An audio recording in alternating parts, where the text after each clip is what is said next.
Hai, Assalamualaikum warahmatullahi wabarakatuh. Semangat pagi teman-teman. Udah lama banget nih, udah 1 minggu nih kita nggak ketemu ya. Baru deh kali ini saya upload video baru untuk teman-teman semua.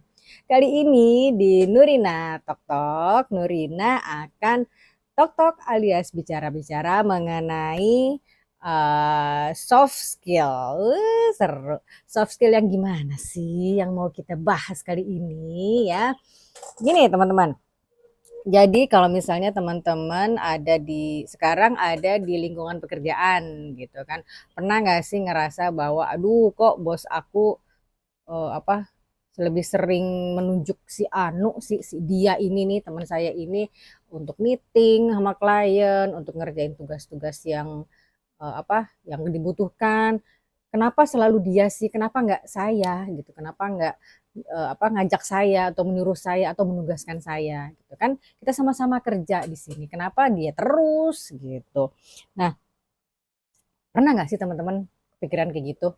Kenapa nggak saya? Atau malah teman-teman, wah, biarin aja dia, syukurin lo, lu lagi, lu lagi. Pernah gitu nggak? Mudah-mudahan nggak ya. Kalau saya sih dulu waktu masih di dunia kerja suka tuh kepikiran kenapa ya bos aku lebih milih dia terus daripada aku gitu. Padahal secara kemampuan bisa gitu sama lah ya. Malah di beberapa hal saya jauh lebih oke kemampuannya daripada dia. Kenapa bos aku lebih suka memilih dia, lebih suka nunjuk dia, menugaskan dia daripada saya. Emangnya aku kurang kompetenkah di sini? Gitu ya. Sebenarnya bukan masalah kompeten atau tidak kompeten ya. Jadi mungkin pertimbangannya si bos itu bukan hanya si ini lebih bagus kerjanya daripada si Anu. Tapi ada beberapa soft skill yang mungkin kamu belum kuasai gitu. Soft skill yang mungkin dia lebih bagus daripada kamu gitu. Ya, soft skill apa sih yang dibutuhkan di dunia kerja atau di dunia apapun ya, karena soft skill itu kan tidak monopoli dibutuhkan hanya di dunia kerja ya, tapi di segala bidang ya, di mahasiswa, di lingkungan mahasiswa gitu kan, terus di lingkungan macam-macam yang namanya soft skill yang akan saya bicarakan ini pasti dibutuhkan, ya kan? Terus soft skill apa sih yang dibutuhkan supaya kita bisa perform dengan jauh lebih bagus ya? Ini dia. Yang pertama adalah kemampuan bekerja sama ya. Soft skill ini uh, gini. Bagaimana tidak kesuksesan suatu perusahaan sangat ditentukan dari bagaimana tiap anggota perusahaan saling bersinergi dan berkontribusi untuk mencapai tujuan. Ya, bekerja sama tidak hanya sekedar bekerja sama, tapi juga bagaimana kamu dan tim mampu melengkapi satu sama lain, saling berempati dan membangun rasa percaya diri. Contoh soal, nih misalnya kamu satu kelompok itu ada 10 orang atau 5 orang deh, ya, untuk mengerjakan satu tugas. Ya, satu tujuan ini tugasnya, goalnya ini nih gitu. Untuk mencapai ke situ, maka masing-masing anggota tim mengerjakan tugasnya masing-masing. Dikasih tugas masing-masing sama bos. Kamu ngerjain ini, kamu ngerjain ini, kamu ngerjain ini, kamu ngerjain ini, kamu ngerjain ini. Ya. Nah, itu kamu kerjain loh bagian tugas kamu. Kamu kerjain dengan baik, dengan bagus gitu. Tapi tugas kamu bukan cuma mengerjakan tugas yang dikasih sama bos aja. Gitu. Ya, misalnya kamu ngerjain tugas pasti beda-beda kan ya sama yang lain atau mungkin sama juga nggak masalah. Nah, setelah kamu selesai mengerjakan tugas, apakah tugas kamu selanjutnya selesai juga? Belum tentu. Kamu tanya teman kamu, gimana tugas kamu udah selesai belum? Karena tujuan kita, goal kita ini tidak akan tercapai kalau tugas masing-masing kelompok belum selesai, ya kan? Jadi kamu tanya ke teman kamu, kerjaan lo udah selesai belum? Kalau belum apa? Coba butuh apa lo dari gue? Yuk, ini data-data yang dari gue udah selesai. Gue kasih ke lo. Apa lagi kira-kira yang kamu butuhkan itu supaya pekerjaan kamu selesai? Ya, itu namanya bekerja sama. Kamu saling membantu, kamu saling bersinergi. Bukan cuma ah kan yang penting tugas gue udah selesai, tugas lo belum tugas kamu belum selesai, berarti itu ya udah tanggung jawab kamu sendiri. Tidak begitu caranya, itu namanya tidak bersinergi, ya. Dan tanpa disadari yang namanya dunia pekerjaan itu kan kompetitif banget ya. Masing-masing tuh pengen menonjol, pengen dilihat sama bos, hasil karyanya tuh pengen jadi paling bagus gitu, ya. Tapi jangan lupa bahwa soft skill bekerja sama itu sangat penting. Ya, jadi jangan mau selesai duluan doang, selesai sendiri saja gitu. Tapi kamu harus ingat ada tujuan nih satu yang yang menanti kamu semua di dalam tim untuk mencapai tujuan ini. Nah, kalau kamu maksud saya kalau cuma tugas kamu saja yang selesai, tapi tugas-tugas teman kamu ini ada yang belum selesai, kira-kira tercapai nggak ini si tujuan bersama ini? Nggak bakal tercapai, ya kan? Makanya disitulah pentingnya soft skill tentang bekerja sama, saling bersinergi dan saling memahami dan saling membantu. Itu maksudnya ya. Mungkin saja sih, mungkin saja apa ada anggota kelompok yang tidak kamu sukai. Di dunia kerja kan banyak ya seperti itu. Tapi untuk saat ini tolong perasaan-perasaan seperti itu dipinggirin dulu, dikesampingkan dulu. Ya kan, jangan syukurin lo tugas lo belum selesai. Lo sih males, lo sih sombong, lo sih ini itu. Gak gitu ya. Yang namanya bekerja sama itu harus bersinergi seperti yang saya bilang tadi. Terserah orangnya, kamu tidak suka sama beberapa orang, terserah. Yang penting apa? Tujuan kamu ini tercapai, tujuan kelompok ini tercapai. Gitu. I'm sorry, gitu teman-teman. Saya kalau udah terlalu bersemangat tuh suka keselak sendiri. Ya, itu adalah soft skill yang wajib kamu kuasai baik di dunia kerja maupun di dunia mahasiswa atau di dunia lainnya gitu. Dunia lain, di dunia selain dunia pekerjaan gitu. Ntar saya bilang dunia lain, mikir lagi ada apa ya, kenapa di dunia lain kita harus bekerja sama, serem gitu kan. Nah, soft skill kedua adalah tentang communication alias komunikasi, ya. Komunikasi itu gimana caranya? Komunikasi itu kan berbicara ya, berbicara kepada seseorang, ya kan, berbicara untuk menyampaikan sesuatu secara lisan, berusaha untuk menjelaskan sesuatu secara lisan. Tapi ingat bahwa komunikasi itu bukan kita ngomong aja ke orang, bukan tentang kita ngomong saja ke orang, tapi berkomunikasi itu adalah it's all about listening, mendengarkan orang lain. Jadi jangan kamu cuma ngomong aja misalnya. Ya lo kan saya kan harus berkomunikasi, saya harus menjelaskan ke bos atau ke tim saya bahwa tugas ini tuh begini-begini. Betul. Tapi kamu dalam berkomunikasi juga harus mau mendengarkan, harus mau listen to, ya, mendengarkan ke semua orang. Ya kan? Jadi jangan hanya pokoknya saya sudah jelaskan, ya kamu nggak ngerti ya terserah, ngertiin dong, itu kan tugasnya kamu. No, no, no, no, nggak kayak gitu ya.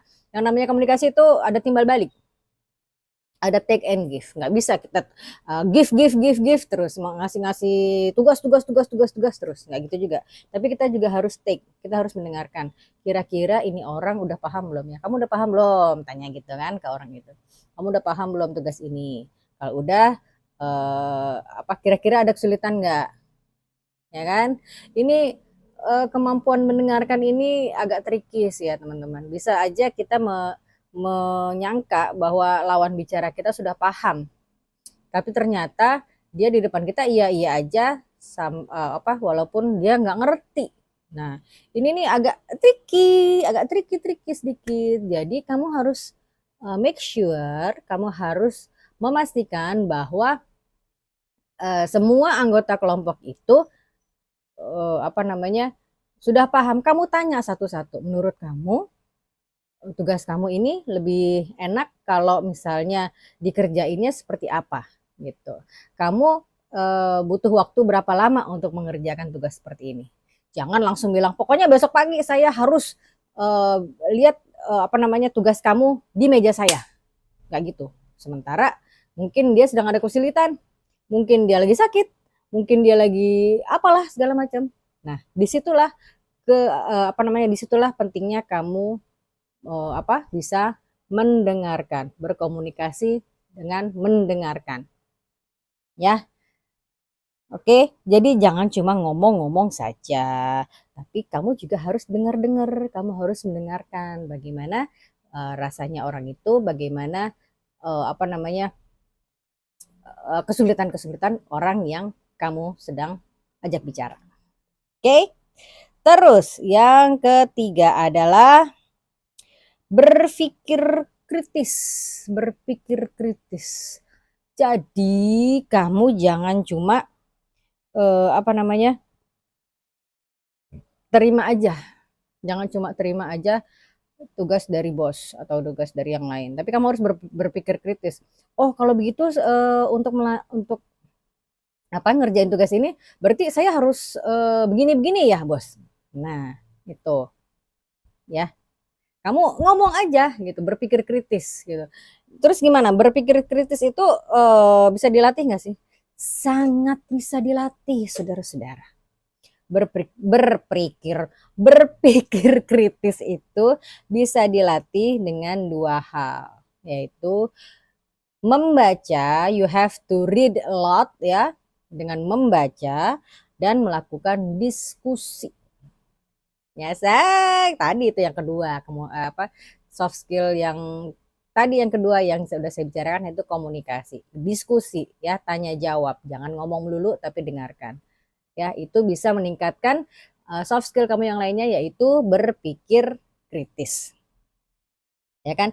Membaca dapat membantumu menguasai lebih banyak kosakata, lebih banyak diksi juga, bisa membuka wawasan kamu dan memperdalam pembelajaran dalam beberapa topik.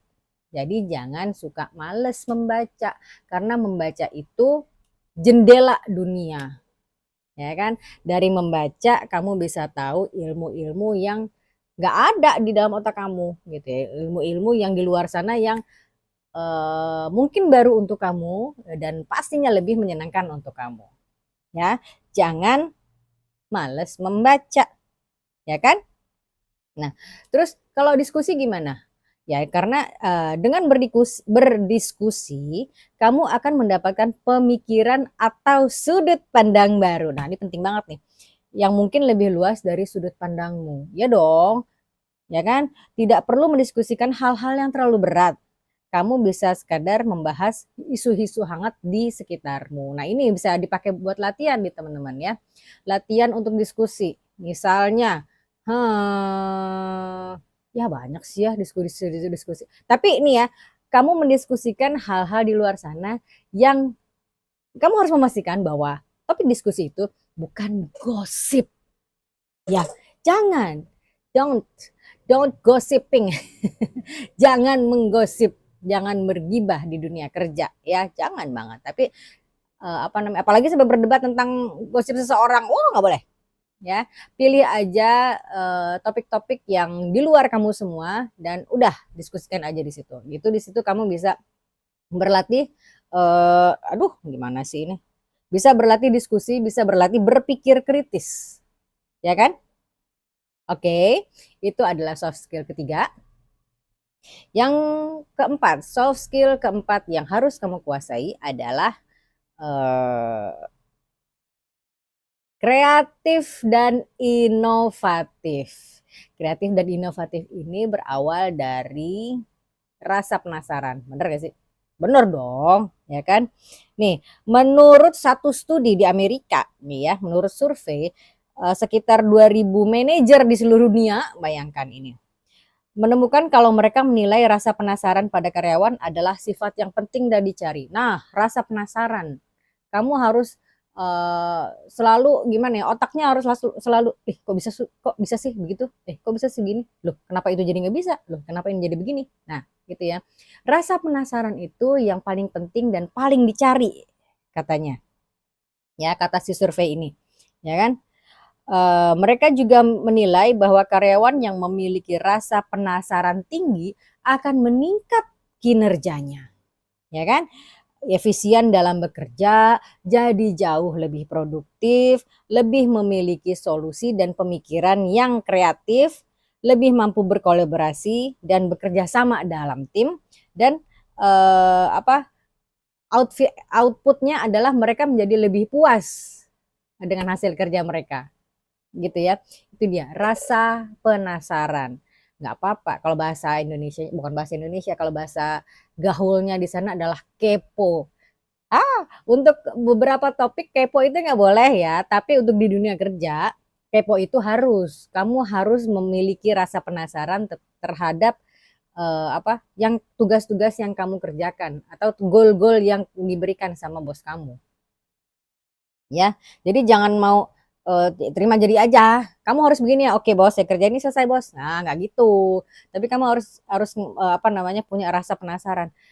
Bos, kalau misalnya tugas saya ditambahin jadi begini-begini atau saya meneliti yang ini, kayaknya gimana bos? Itu kayaknya ini deh, saling saling saling berkaitan nih satu sama lain. Siapa tahu kalau saya saya tambahin tugasnya seperti ini, hasilnya akan jadi lebih baik untuk tujuan kita, bos.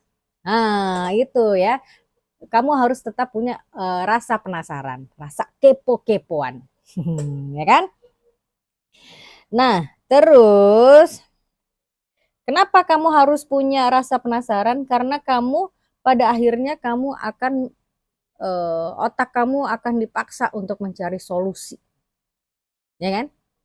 Ya kan, bener kan? Dengan rasa penasaran yang tinggi akan membuatmu tidak berhenti mencari sumber permasalahan hingga berhasil menyelesaikannya. Jadi kamu akan mencari solusi yang lain yang mengasahmu untuk lebih kreatif. Nah, itu yang namanya solusi, yang namanya kreatif itu awalnya adalah rasa penasaran. Ya kan? Jadi rasa penasaran itu yang harus ditambahin gitu ya. Dipupuk terus di dalam otak kamu. Gitu ya, sehingga pemikiran atau ide baru yang inovatif pun dapat kamu miliki juga. Gitu. Bener kan? Rasa rasa penasaran itu bisa meningkatkan kinerja kamu gitu. Nah, terus soft skill selanjutnya yang penting kamu kuasai adalah public speaking, ya kan? Mengenai public speaking ini pernah saya bahas di video saya beberapa minggu lalu. Kamu cari aja tentang public speaking ya, kalau nggak salah judulnya itu adalah melatih public speaking supaya lancar. Kalau nggak salah ya, saya juga lupa judulnya apa. Pokoknya tentang seperti itu. Kamu bisa play lagi videonya, kamu bisa dengerin, kamu bisa catat, kamu bisa ambil insight-nya dari situ supaya kamu bisa public speaking-nya menjadi lebih lancar. Ya kan? Nih, saya bacain sedikit ya. Skill public speaking merupakan salah satu kemampuan penting yang akan berguna bagi siapapun di industri manapun. Ya. Sebenarnya kunci sukses public speaking itu bukan cuma berani tampil di muka umum, teman-teman. Tapi juga bagaimana kamu bisa menyampaikan ide dan pemikiranmu secara verbal. Bener banget ya kan? Maupun nonverbal dengan mudah dipahami oleh audiens. Nonverbal maksudnya gimana? Ya dengan gestur kamu, dengan sikap badan kamu, dengan suara kamu, itu lengkapnya ada deh di video sebelumnya ya. Kamu kamu nonton aja lagi ya video tentang public speaking yang beberapa minggu lalu pernah saya upload, gitu ya. Nah, public speaking itu juga bisa melatih kamu untuk berpikir cepat, ya kan? Jadi itu dia, bukan cuma masalah kamu berani tampil di depan umum, tapi kamu juga bisa melatih berpikir cepat. Maksudnya gimana? Ya iya, yang namanya public speaking kamu kan nggak nggak komunikasinya kan nggak cuma satu arah kan, tapi dua arah kan, public speaking namanya juga. Nah, pada saat kamu public speaking di depan, kamu menyampaikan ide-ide kamu, pasti audiens kamu itu ada yang nggak paham dan mereka bertanya gitu. Nah, pada saat itulah otak kamu dituntut untuk berpikir cepat. Bagaimana saya menjawab pertanyaan ini? Padahal kamu ini pertanyaannya kamu juga baru dengar gitu. Nah, itu di saat itulah kamu bisa melatih berpikir cepat. Jadi, public speaking itu bukan cuma soal berani doang maju di depan, tapi juga untuk melatih think fast, berpikir cepat dalam menjawab pertanyaan audiens. Ya, itu yang harus kamu latih. Salah satu soft skill yang harus kamu latih dan harus kamu kuasai. Oke? Terus ini udah yang ke-6, problem solving. Problem solving. Jadi kamu kalau kerja di kantor itu, mengerjakan tugas di kantor itu, jangan cuma kayak robot gitu loh teman-teman. Bos ngasih tugas kamu kerjain selesai ini bos. Bos ngasih tugas kamu kerjain selesai ini bos. Nggak gitu. Itu menurut saya robot banget ya. Kamu tidak mengasah diri kamu sendiri, apalagi si problem solving ini yang mau saya bahas ini. Ya, jika kamu ingin menjadi pribadi yang dapat diandalkan, kuasai kemampuan problem solving. Nah, itu tadi yang dari pertama aku bilang. Kok bos lebih memilih si Anu ya daripada saya untuk mengerjakan tugas. Nah, siapa tahu kamu belum punya kemampuan untuk problem solving. Ya.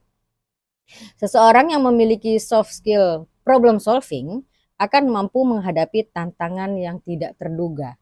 Nah, itu tadi. Ini berkaitan semua nih soft skill yang saya bicarakan kali ini ya. Dari rasa penasaran, ingat nggak tadi? Rasa penasaran itu membantu kamu untuk berpikir kritis dan ini tadi, dan mencari cara supaya bagaimana supaya masalah bisa cepat selesai. Ya, problem solvingnya tuh bagaimana? Ya kan? Nah, agar lebih kompeten dalam memecahkan masalah, pastikan kamu terbiasa untuk mengidentifikasikan masalah terlebih dahulu. Jadi sebelum kamu pecahkan masalahnya, kamu harus tahu masalah sebenarnya itu apa di dalam pekerjaan ini, di dalam tugas ini. Gitu ya. Itu yang paling penting, mengidentifikasikan dulu masalahnya. Itu tadi, balik lagi, rasa penasaran itu harus dipupuk. Karena apa? Supaya kamu bisa mengidentifikasi masalah sebenarnya dalam tugas kamu itu adalah apa, dan lanjut kamu bisa berpikir kritis, dan lanjut kamu bisa memikirkan bagaimana problem solvingnya gitu, ya kan? Salah satu, bener banget tuh saya ngomong. Salah satu cara untuk mengidentifikasikan masalah adalah mengajukan banyak pertanyaan. Si kepo-kepo tadi yang tadi di awal sudah saya omongin, ya.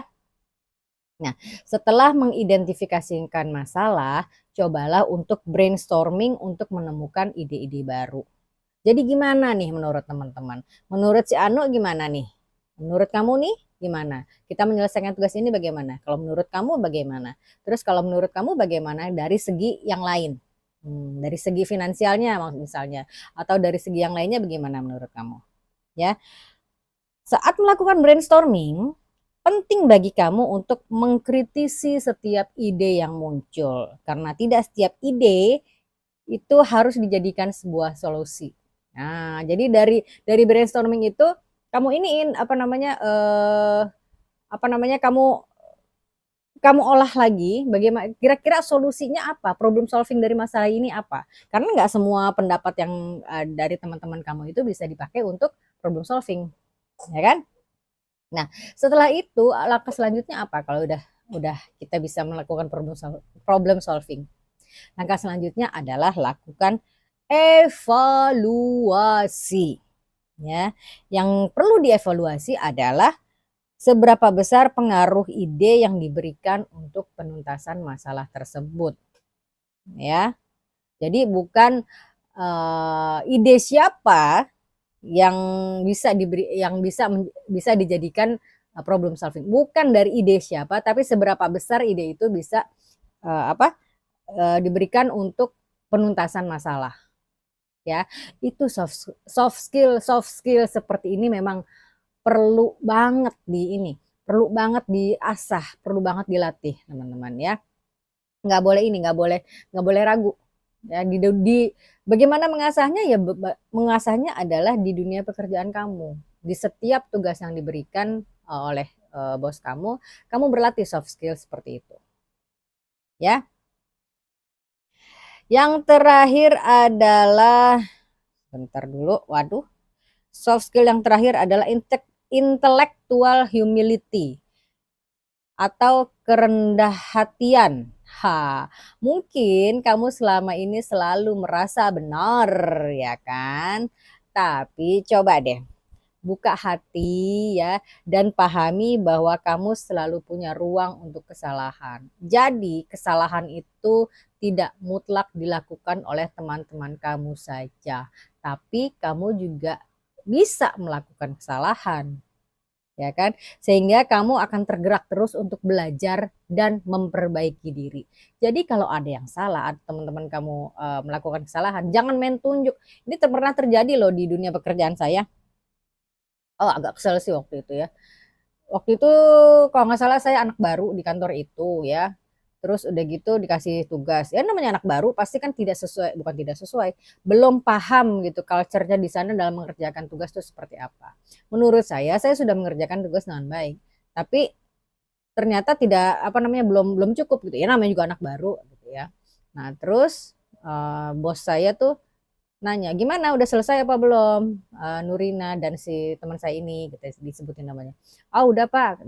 Loh, terus ininya mana? Wah itunya nggak tahu tuh si Nurina tuh yang bikin tuh. Kok ini salah? Iya tuh Nurina yang bikin. Gimana perasaan kamu digituin di depan orang? Itu kan tugasnya Nurina Pak, dia yang salah tuh Pak. Pernah nggak digituin? Ih saya mah pernah banget. Tapi ya udah itulah apa namanya pentingnya kamu punya rasa rendah hati di dalam dunia kantor ya. Ya maklumin aja gitu. Terus bos saya bilang gini, oh ya udah nggak apa-apa, dia kan anak baru, nggak usah diituin lah, biasa aja. Itu namanya bos seperti itu yang apa yang patut dicontoh gitu. Dia dia memahami bahwa saya waktu itu masih baru, apa mungkin tugas saya tuh bukan salah gitu, cuma ya agak miss sedikit aja karena ya namanya juga anak baru ya.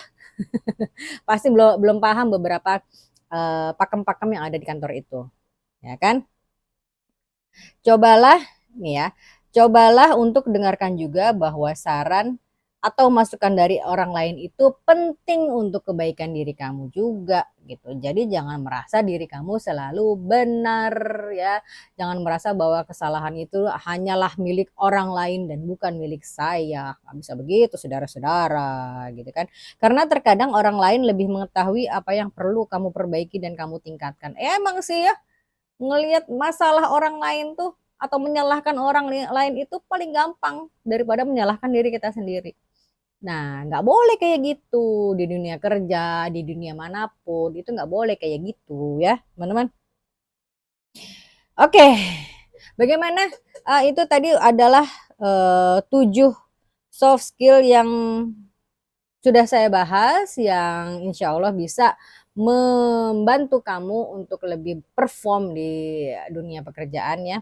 Soft skill itu insya Allah bisa dipelajari ya. Dipelajarinya bukan dengan kamu ikut kursus, enggak, ini namanya soft skill ya. Soft skill itu harus apa bisa dipelajari dari kejadian sehari-hari saja gitu ya.